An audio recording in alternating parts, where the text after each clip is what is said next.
Welcome to another episode of Notes and Notables with your host, Trenton Petrie. Let's get ready to dive into another day's worth of educational topics. So come on in, take a seat, school is in session. 5, 4, 3, 2, 1, 0.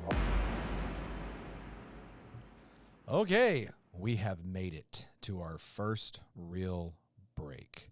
We have finally made it to Thanksgiving break. It is the Friday before Thanksgiving break. We literally have about an hour and 15 minutes.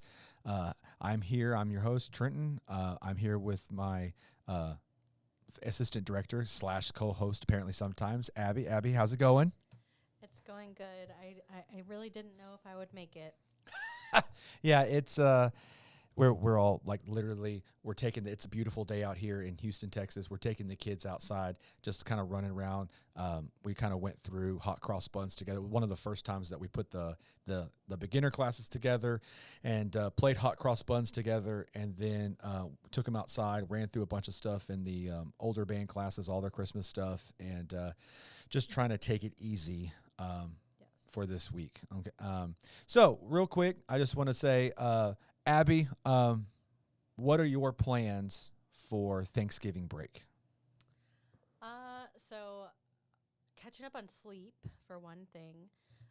Yeah. But I was telling Trenton earlier this week that I have become a sourdough connoisseur, and I will be making lots of bread this week for Thanksgiving. That and just relaxing, getting ready for the last part of the semester. Yeah, we're going. My son's going to my mom's house on Monday, and then so it'll just be me and Abigail and I. And so I'm going to find something to do for Daddy and daughter to do, and then we're going to go up there on Wednesday after her nap to my mom's house in Willis and have Thanksgiving on Thursday. My best friend Drew and Katie are coming down, and then we'll come back and got to get ready for the big, Texas A&M game, where I'm very, very much hoping that the Longhorns. I really don't care if we win by a point, but it would be nice if we stomped a mud hole in them, just because I've got a lot of people I know that are A&M fans, and it would be nice if we could just like. What's their record right now? So both teams have only lost one game. They were both games so A&M has lost, I think, 2 games. I think they lost to South Carolina, and they lost the first game of the season to Notre Dame or something like that. I can't remember. And then Texas, we lost to Georgia, which, I mean, it's Georgia. They're two-time defending, two-time champions over the last couple of years. So we play Kentucky this week at home, our last home game, and A&M plays Auburn there, which the last 6 years – the home team has won every year, and so the series is split over the last 3 years, 3-3. So, I'm hoping that we don't have any injuries. I hope the Longhorns don't have any injuries, and we can just kind of get ready for the game on Saturday, Friday, next Friday, or whatever it is. Used to be on Thanksgiving, but now it's not. But I don't really care as long as I don't care when the game is, as long as we win. That's all I care about, because I can't go a whole year with all the we beat you, blah blah blah blah.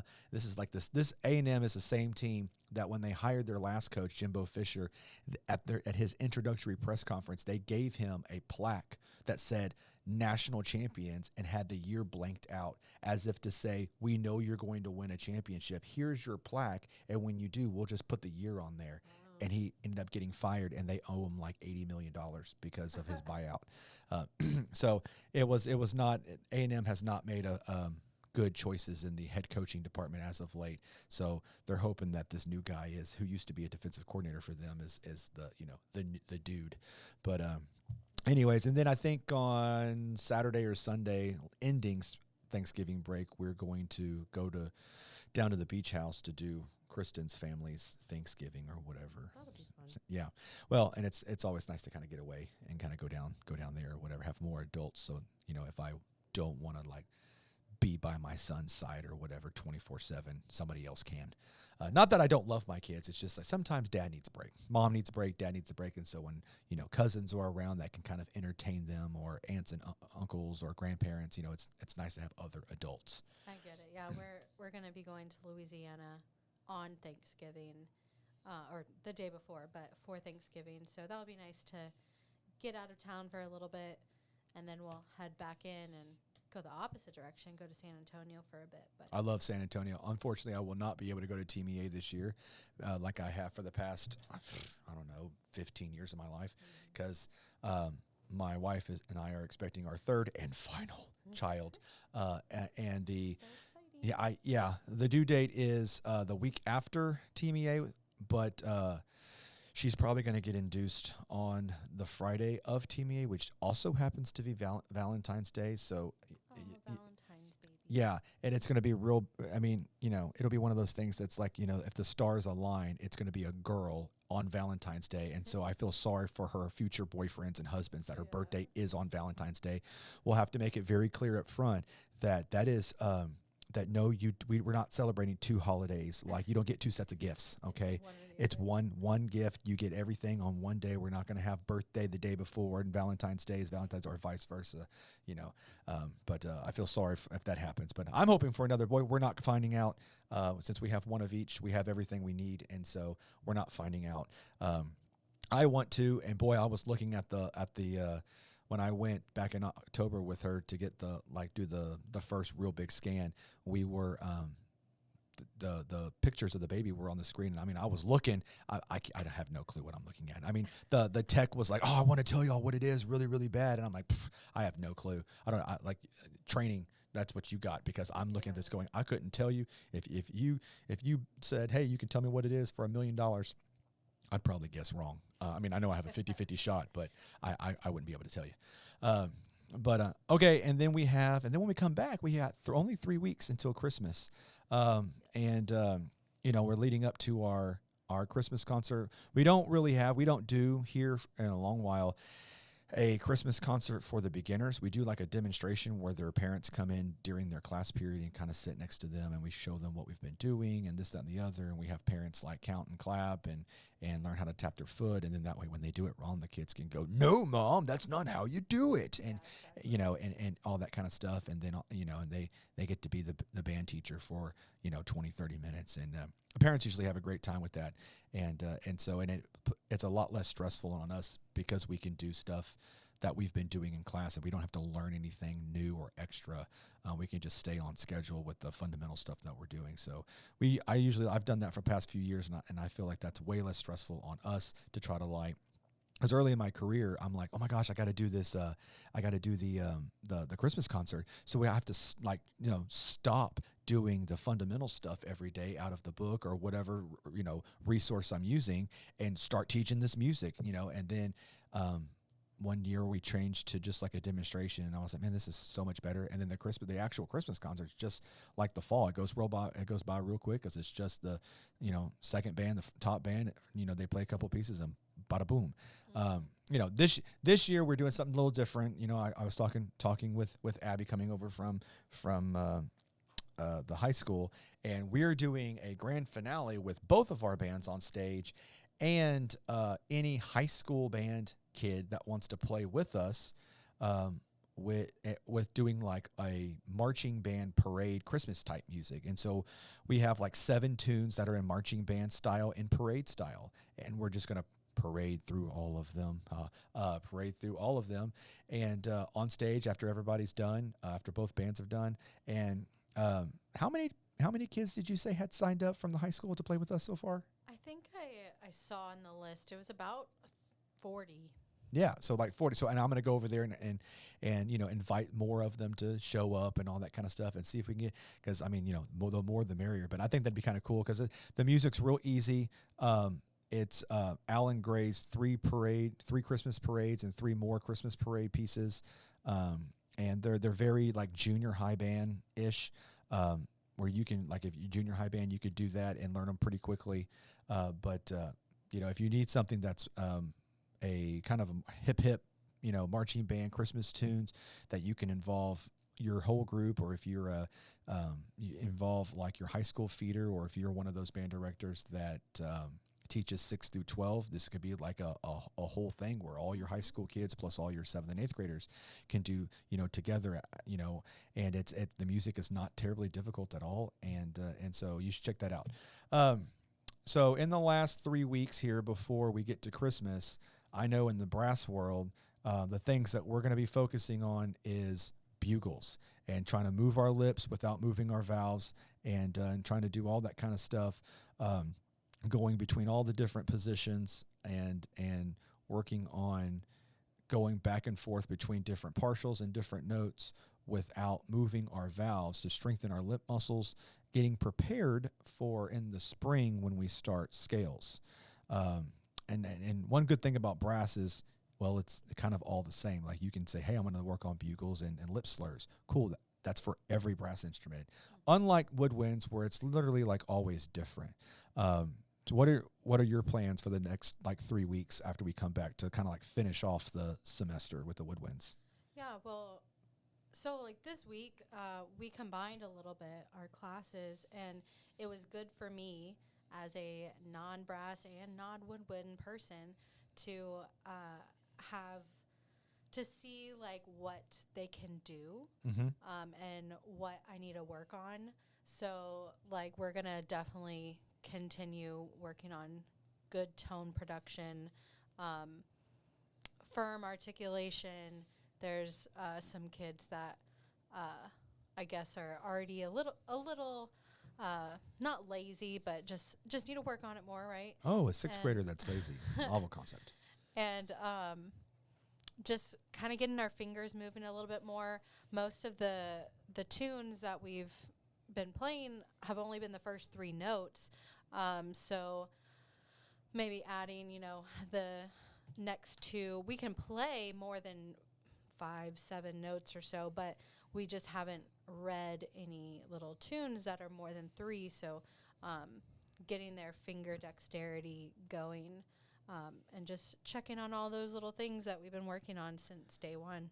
Yeah, it's interesting because me being a clarinet player, this is the first year that I haven't taught the woodwind classes, and so like when we're together, I can actually like see the woodwind players, and like I noticed the other day, earlier this week when we were playing together for a bit, that a couple of the clarinet players had the reed sitting on the wet part of their lip instead of the dry part, but we also found out that one kid who normally had a whole bunch of issues, all of a sudden miraculously playing for Mr. Petrie, did not have any issues, and she sounded the best. And so like like stuff like that, it's all over the place. It's like, man, but it's always good, like for those of you who have 2 directors, it's always good to kind of go and watch or see if you can somehow check in, whether it's, flip-flop for a week, or have the 2 classes play together, if you can. I know like our 5th period is really difficult with that because it's percussion and French horn. So that's kind of like super like in opposite directions and opposite realms. But all the other classes, they can kind of pretty much play together if they wanted to. But that way, you can see the other problems, because you may catch something that the person that teaches them every day doesn't, or vice versa. Yeah, exactly. And so it's always good to have another set of eyes on them. And like I said, you could do either like, hey, I think this week we're going to switch and switch duties, or just say, hey, I think like our plan is every Friday starting in January is to like play together. And so we'll have full band Friday. Yeah, full band Friday. Thank you. Yeah, I couldn't remember what we called it. I knew we called it something, and I don't remember where it's called. That's a shout out to Red Oak Middle School and their director. We had Megan come in for a clinic a couple of weeks ago, and it was really, really good. Highly recommend if you're in the Texas area. Yeah, she was awesome. In the Dallas, Fort Worth, Houston area, any like pretty much anywhere, to kind of contact her at Red Oak Junior High. They're a 3C Title I school. They have like 1,500 kids at their campus, but the fact that they were Title I and they had like, she told me she could count how many kids in beginner band take private lessons on one hand. And I was like, that's exactly who I need to talk to. I need more of her information, because that's what we are. We don't have the luxury here of having everybody in private lessons and this massive staff and all this kind of stuff. And so, but that's what she does. And she calls it, what she call it? Full Band Friday. Full Band Friday. I'm gonna have to write that down, and like that's gonna have to be like somewhere out in the band hall. Full Band Friday, FFF, Full Band Friday.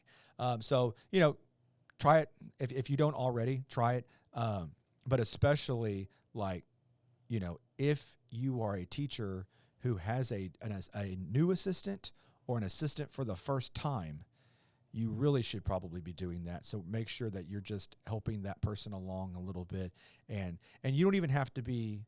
You don't even have to be like direct to that director. I mean, the other day when we were doing full band and I was talking to the clarinet players, I'm talking to the clarinet players, but Abby, I'm sure, is like going, okay, next time I see them, I got to make sure that they're doing X, Y, and Z. And so like we don't have to have a discussion about it because she was in the room hearing me talk to them, and so and sometimes all it takes is that. Just literally somebody who knows the information, or somebody else that knows the information going, hey, you need to do, remember to do X, Y, and Z. And they just go, okay, mental note, tell them to do X, Y, and Z next time I see them, which is tomorrow. It was very helpful. Yeah. And so, and then what about your percussion class for the next like 3 weeks?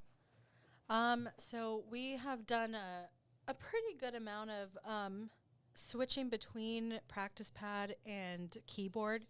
And for the next 3 weeks, I want to, keep doing that, but I'm also going to introduce timpani. Whoa. And we've been working on bass clef, so they should be okay at reading our bass clef notes. And it's obviously like introducing it for the first time will be like 1, maybe 2 notes, just to get them going. But that way we can introduce it now and continue and build on that in the next semester. Yeah, I probably said this before in a prior episode, but we started using kind of late in the, and I don't want to say like real late, but kind of late in the semester, the Robert Chilton's Ready-Made Music series, and that's really great. If you don't use that, you need to look that up. Awesome.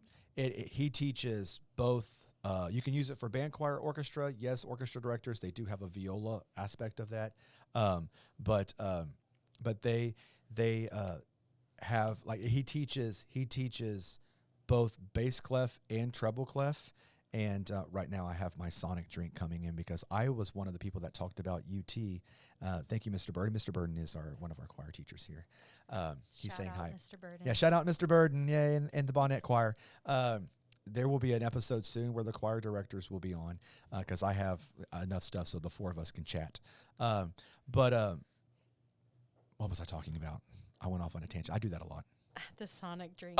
No, before lost that. My train of thought. Dang it. We both lost our train of thought at the same time. That's what happens when you get Sonic. Oh, we were talking about Robert Chilton. Oh, yes. He teaches both treble and bass clef, like on all the episodes, and goes through. There's a nice little cute staff chant that's super cheesy, but the kids really like it.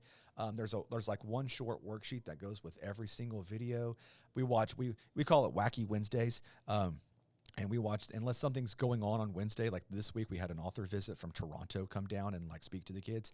But other than that, like every Wednesday is our video Wednesday. And so if you haven't checked that out, that's a resource that we will forever and ever, amen, be using starting like probably, we're starting school next year probably on a Wednesday. This year we started on Tuesday. So we'll probably do 3 days of like, hey, get together, blah, blah, blah, blah. And then Monday, lesson 1A. And just start counting and start doing all the things. So probably in the next 3 weeks, we're going to have another episode where Abby and I will be talking about probably a little bit more in percussion details, since that's her main instrument background. That will be kind of like part 2. If you haven't checked out part 1, go to the podcast and check out part 1 of our conversation, her talking about her transition from high school to middle school director. But probably in the next couple weeks, not next week because we're not going to be here, but in the next 2 to 3 weeks or whatever after Thanksgiving, we're going to have a part 2 where we're going to kind of dive into a little bit more of percussion pedagogy and kind of clear up any loose ends from our teachings from the this semester and talk about what we're going to do coming into next semester as far as our beginner classes, and then eventually we'll have an episode probably early in the semester talking about UIL and what we're planning for UIL and how that's going with her symphonic band and my wind ensemble. Yeah, it'll be fun. Yeah. All right, cool. Okay, so everybody have a happy and safe Thanksgiving. Everybody be smart out there, and and make sure you get your horns up and hook 'em horns, because we don't want any Aggies to win. All right. So, all right, this is Notes and Notables with Trenton Petrie and special continuing guest Abby Sobieski and from Bonnet Band Hall, and we'll talk to you in a couple weeks. Peace. This has been another episode of Notes and Notables with your host, Trenton Petrie. Join us next time as we dive into another set of educational topics with a brand new guest. But until then, school's out.